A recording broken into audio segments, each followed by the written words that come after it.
नमस्कार, मुंबई आउटलुकमध्ये आपले स्वागत आहे।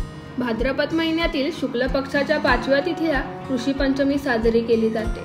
हे व्रत गणेश चतुर्थीच्या दुसऱ्या दिवशी होते।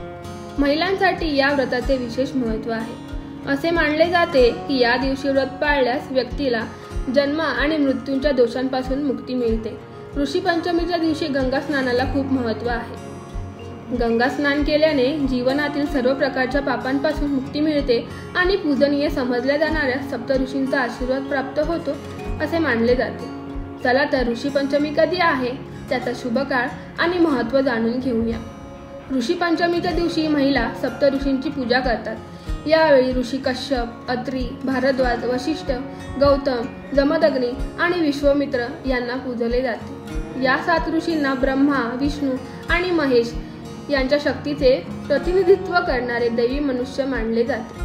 असेही मानले जाते की या दिवशी त्यांची पूजा केल्याने पापे दूर होतात आणि जीवनात शांती आणि समृद्धी येते। मान्यतेनुसार गणपतीची पूजा केल्याने जीवनातील अडथळे दूर होतात, तर ऋषी पंचमीच्या दिवशी सप्तऋषींची पूजा केल्याने ज्ञान, संस्कृती आणि आत्मशुद्धीचा आशीर्वाद मिळतो।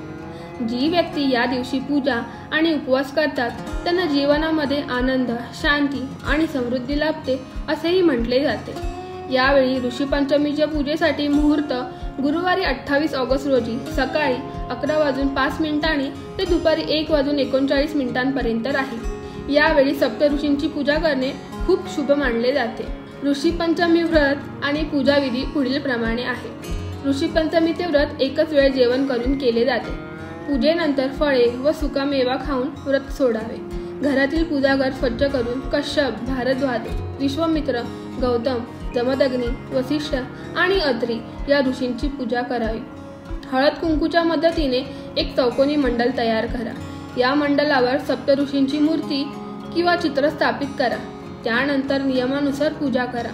सप्तऋषींना वस्त्र, चंदन, धागा, फुले आणि फळे अर्पण करा। मिठाईचा नैवेद्य दाखवा। शेवटी ऋषी पंचमी व्रताची कथा अवश्य वाचा। कथा वाचल्याशिवाय या व्रताला पूजेचे फळ मिळत नाही असेही म्हटले जाते।